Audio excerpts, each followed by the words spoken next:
کر پہلے اپنے ماں باپ کی ضرورت پوری کرو.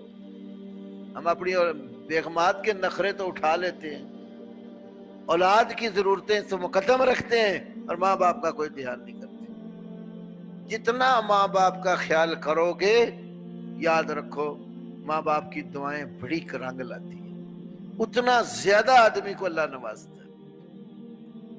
میں کبھی کبھی اللہ کی نعمت کو بیان کرنے کے لیے کہتا ہوں، ورنہ اللہ ریاکاری سے بچائے. میری والدہ محترمہ، میں سب بہن بھائیوں سے بڑا ہوں، 10 ہم بہن بھائی ہیں، تو شروع سے میں نے ان کو اپنے ساتھ رکھا ہے. والد صاحب میری شادی سے پہلے ہی فوت ہو گئے تھے، تو میں نے اپنی ماں سے کہا کہ اکثر یہ ہوتا ہے کہ بڑے کی شادی ہو گئی، علیحدہ ہو گیا، دوسرے کی ہوئی، وہ جو پیچھے چھوٹا رہ جاتا ہے ماں باپ اس کے ساتھ ہوتے ہیں. تو میری ذاتی خواہش ہے کہ آپ میرے ساتھ رہیں. الحمدللہ آج تلک ساتھ ہیں اور میں اس کی برکات بہت دیکھتا ہوں. شروع میں جب میں لاہور آیا تھا تو میری تنخواہ تھوڑی سی تھی، 2000 روپیہ جماعت سے ملتی تھی، 700 روپیہ مجھے سکیم موڑ مسجد میں ہوتا تھا، وہاں سے تنخواہ ملتی تھی. وہ 700 میرا کرایہ ہوتا تھا، تو 2000 میں اپنی والدہ کو دیتا تھا. ایک دفعہ مجھے کہنے لگے کہ بیٹا اب 2000 میں گزارا نہیں ہوتا تو 1000 اور بڑھا دے، میں دعا کروں گی اللہ تیرے لیے برکت دے دے گا.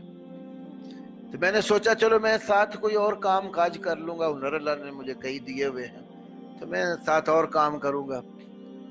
ماں کی بات کو تو میں کر نہیں سکتا. خیر میں جو ہی آیا، اگلا جمعہ میں نے پڑھایا، جمعے کے بعد بیٹھے تو وہ جو میرے سکیم موڑ والے دوست تھے حاجی ذوالفقار صاحب، اللہ ان کی زندگی میں برکت دے، میرا بڑا اچھا وقت ان کے پاس گزرا. مجھے کہنے لگے کہ 2000 روپیہ آپ کی تنخواہ میں اضافہ کر لیا. ماں کی دعا کی برکت.